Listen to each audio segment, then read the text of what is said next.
Alors, bienvenue à Un monde à l'envers, édition du mercredi 13 novembre 2019, 15h57, heure du Québec. Heureux de vous retrouver, de plus en plus nombreux. Merci d'être là.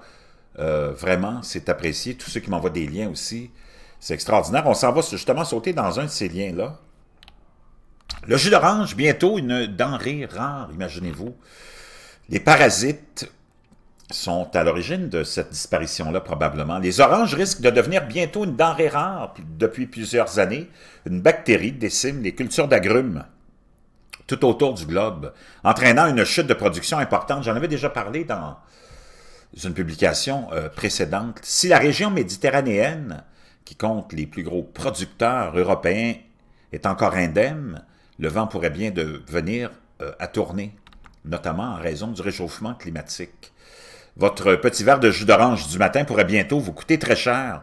Depuis plusieurs années, les agrumes du monde entier sont menacés par une maladie dévastatrice, le Hua Glongbing, ou la maladie du dragon jaune.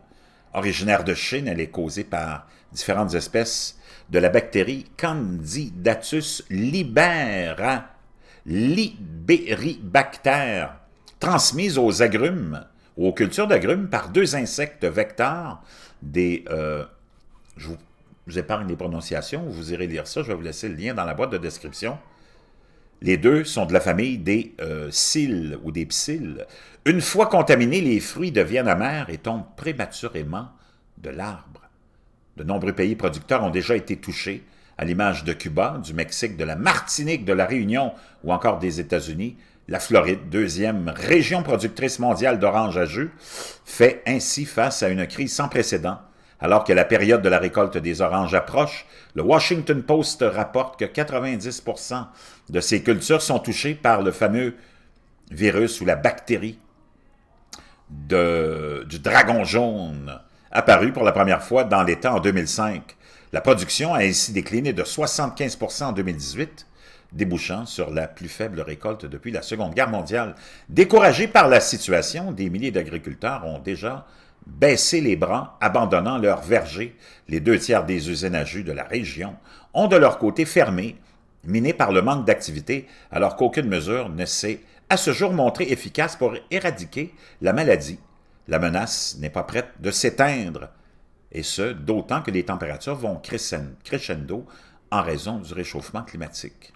Selon une étude menée par une équipe internationale de chercheurs parue en juillet dans le Journal of Applied Ecology, la bactérie peut se développer si les températures sont comprises entre 16 et 33 degrés Celsius avec un pic de transmission aux alentours de 25. Or, en raison du changement climatique qui s'opère, de plus en plus de régions du monde sont amenées à être concernées par ces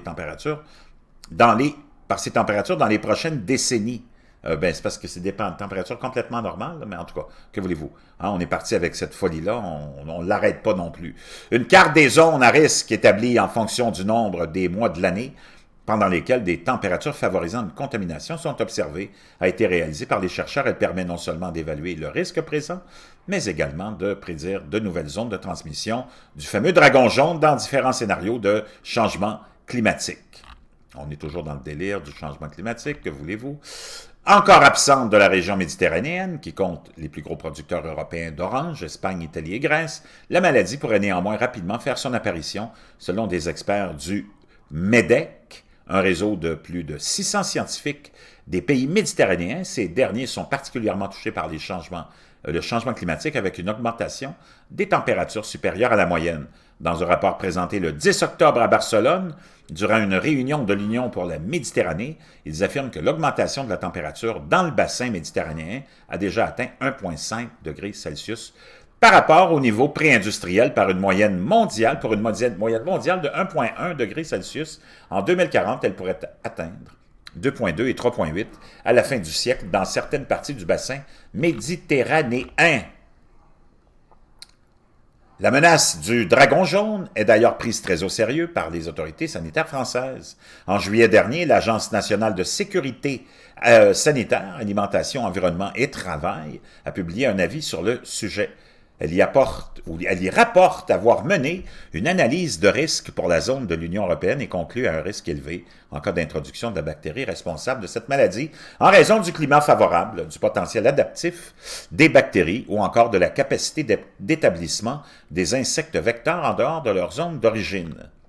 Elle rappelle donc l'importance de veiller au strict respect de la réglementation en matière d'importation de végétaux pour empêcher l'introduction et la propagation de la maladie.